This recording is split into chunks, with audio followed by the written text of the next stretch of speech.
Hello everyone, welcome to today's mathematics class. Today we are going to discuss very important questions from coordinate geometry. Question क्या है?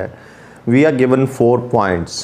4 points we are given and question asked is name the type of quadrilateral formed if any by the following points. I have written all the 3 parts here, we'll do one by one.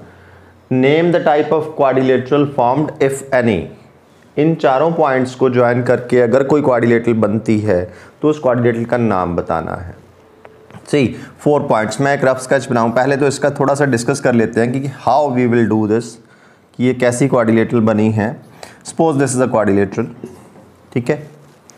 सो हमारे पास अभी फिलहाल कौन सा concept है? We have only one concept, that is distance formula. मतलब we can find the distance between the 2 points. तो हमें 4 versus दे रखी हैं, 4 पॉइंट्स दे रखे हैं। We can find distance A B, B C, C D, D A. मतलब इसकी चारों साइड्स निकल जाएंगी, ठीक है। We will find all the 4 sides by applying distance formula by 4 times. And this is not the sufficient to get the answer, क्योंकि 4 sides की length पता लगने पे हम ये बता नहीं सकते कि वो क्वाड्रिलेटरल क्या है। फॉर एग्जाम्पल चारों साइड्स आ गए equal, now you cannot conclude कि वो क्या है। if all 4 sides are equal that may be a square or that may be a rhombus। square भी हो सकता है, rhombus भी हो सकता है। तो फिर how we will decide कि वो क्या है? तो that means सिर्फ sides की length पता करना is not the sufficient to get the answer कि वो quadrilateral है कैसी, ठीक है। तो ये चीज़ ध्यान रखना कि सिर्फ साइड्स की, चारों साइड्स की लेंथ निकाल लेना ये काफ़ी नहीं है ये बताने के लिए कि वो क्वाड्रिलेटरल है कैसी। That is a simple quadrilateral और that is a special quadrilateral. When I say special quadrilateral, that may be a parallelogram और it's 3 types, that may be a rectangle, rhombus और square. These are special types of quadrilateral, ठीक है। अब चारों sides equal आ गई, लेकिन मुझे अभी भी पता नहीं है। आई नो कि that may be a square, that may be a rhombus, इन दोनों में से कोई एक है। तो अब डिसाइडिंग फैक्टर क्या होता है? डिसाइडिंग फैक्टर होता है will find the length of both diagonal also.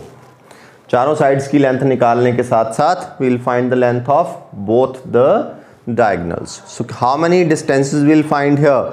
6 distances, 4 sides and 2 diagonals. ये 6 टाइम्स डिस्टेंस फार्मूला लगा के ये 6 लेंथ्स हमने निकाल लेनी, ठीक है। अब डिस्कस करते हैं क्या है। सी जैसे अभी मैं डिस्कस कर रहा था कि चारों साइड्स इक्वल आ गई थी, ठीक है, लेकिन रोम्बस और स्क्वायर के बीच में क्या है मुझे नहीं पता। लेकिन अब डायगोनल मुझे बता देंगे। डायगोनल की लेंथ निकाली, सपोज डायगोनल्स दोनों आपस में इक्वल आ गए, डायगोनल्स आर इक्वल, चारों साइड्स तो इक्वल थी, diagonals are equal, then we will conclude that is a square, because square में diagonals are also equal.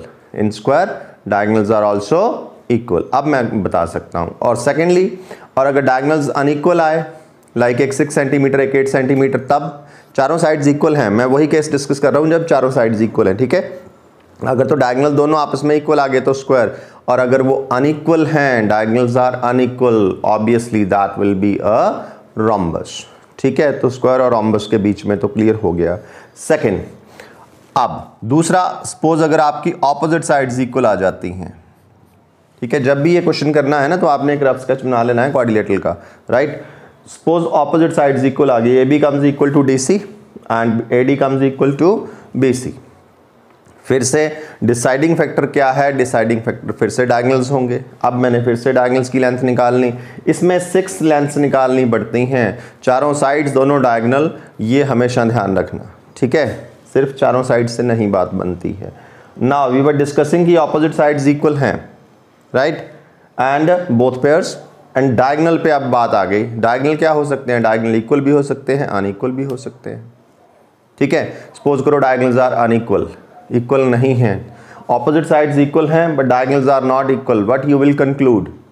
That is a normal parallelogram. Opposite sides equal but diagonals are not equal, क्या होगा? वो parallelogram होगी, ठीक है। अब दूसरा case discuss करते हैं। Opposite sides equal but diagonals are also equal. आपस में, सिर्फ डायगोनल आपस में इक्वल हो सकते हैं, डायगोनल साइड के इक्वल नहीं होगा, ठीक है। So diagonals are also equal, so opposite sides equal, diagonals are also equal, that will be a rectangle. वो क्या होगी? Rectangle. Opposite sides equal, diagonals are not equal, parallelogram. Opposite sides equal, diagonals are equal, rectangle. All four sides are equal, diagonals are also equal, square. All four sides equal, diagonals are not equal, that will be a rhombus. ठीक है, so this is how we will do. तो कितने distances हमें निकालने होते हैं इसमें? We have to find 6 distances, इतना याद रखना, चारों sides and both diagonals. Now we'll do these questions one by one. Now we'll see the first part. First part अभी डिस्कस किया था हमने, ठीक है। चारों पॉइंट्स मैंने एक रफ सा क्वाड्रिलेटरल बना लिया, चारों वर्सेस लिखती। पहले तो सबसे पहले वर्सेस को नाम दे दिया, ए, पहली को ए दे दो, सेकंड को बी, थर्ड को सी, फोर्थ को डी। इन सीक्वेंस में है, ये ध्यान रखना, मैंने अपनी मर्जी से नहीं दिए हैं, इट इज़ इन सीक्वेंस। ये फर्स्ट है, सेकंड है, थर्ड है, फोर्थ है। क्या करना था? चारों साइड्स निकालनी थी। पहले distance A B, distance formula ध्यान रखना, ए बी डिस्टेंस निकालने से पहले x1 y1 x2 y2 define कर देना, ठीक है। अलग से लिख के कर दो, चाहे जैसे मर्जी, या वैसे याद रखने के लिए सिंपल बताऊं, अगर ए बी तो इसको फर्स्ट को x1 y1 ले लेते हैं, इसको x2 y2 ले लो, उल्टा पुल्टा भी कर सकते हैं, कोई दिक्कत नहीं है, ठीक है। पहले लेकिन कर देना डिफाइन, कौन x1 y1 कौन x2 y2 बता दिया इनमें से। उसके बाद फॉर्मूला लगाया, we got the distance A B, that is under root 8। Simplify कर सकता हूँ, फर्दर रहने देता हूँ इसको फिलहाल, क्योंकि ज़रूरत नहीं है। बी सी भी निकाला सेम वे, बी को मैंने x1 y1 लिया, सी को x2 y2 लिया, ठीक है, रूट 8। सी डी निकाला, तीसरी लेंथ, सी को मैंने जो मैंने कैलकुलेशंस की हैं, I have taken C as x1 y1, D as x2 y2, ठीक है। Simplification, root 8। Same is D A, I have taken D as x1 y1 and A as x2 y2। Simplify किया, values डाली इनकी, root 8। चारों side की length same आ गई, that means it can be a square और it can be a rhombus. So अब deciding factor diagonals, diagonals निकालने A C and B D. A C निकाला, taking A as x1 y1, C as x2 y2, the length I got 4। B D निकाला, I have taken B as x1 y1, D as x2 y2, length came 4। So चारों sides आपस में equal, दोनों diagonals आपस में equal. What we will conclude here?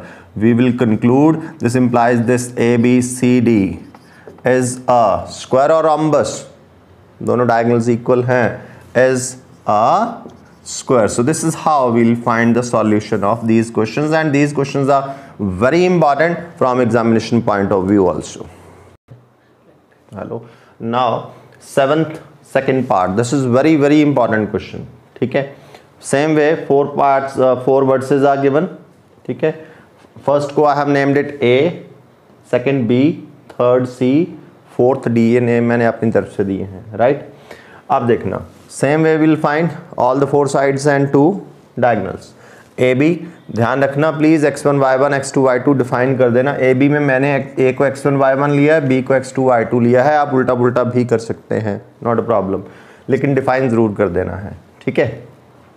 So A B I have got the calculations here, finally under root 52 आया, simplify किया, 2 root 13 आता है, 4 इंटू 13, 4 का 2, सो 2 रूट 13 आ जाता है। Same way I got B C, this is x1 y1, this is x2 y2, बार बार एक्सप्लेन कर रहा हूँ, दिमाग में बिठा लेना है। B C came root 13, C D निकाला रूट 50, थोड़ा सिंप्लीफाई हो जाता है वैसे, रूट 50, 25 इंटू 2 तो 5 रूट 2, अगर अब मैं सिंप्लीफाई करके लिखूँ तो 5 रूट 2 आ जाता है, ठीक है। And D A I got root 85।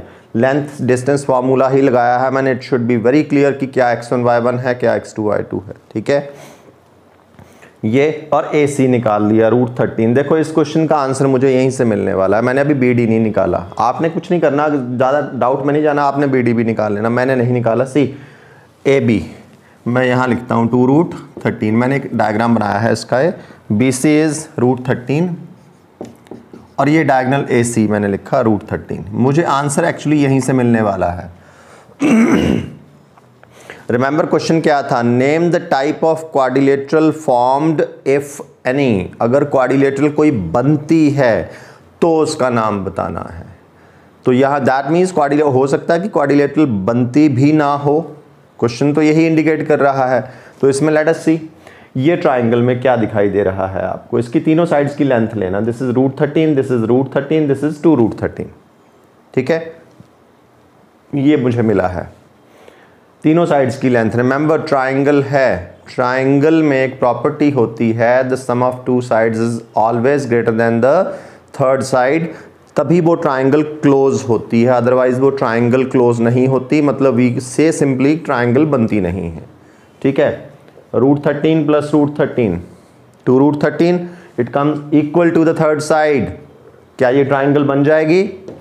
नहीं बनेगी। And this triangle is a part of this quadrilateral, जब ये ट्राइंगल ही नहीं बनेगी तो quadrilateral will also not be formed. बस this is the answer of this.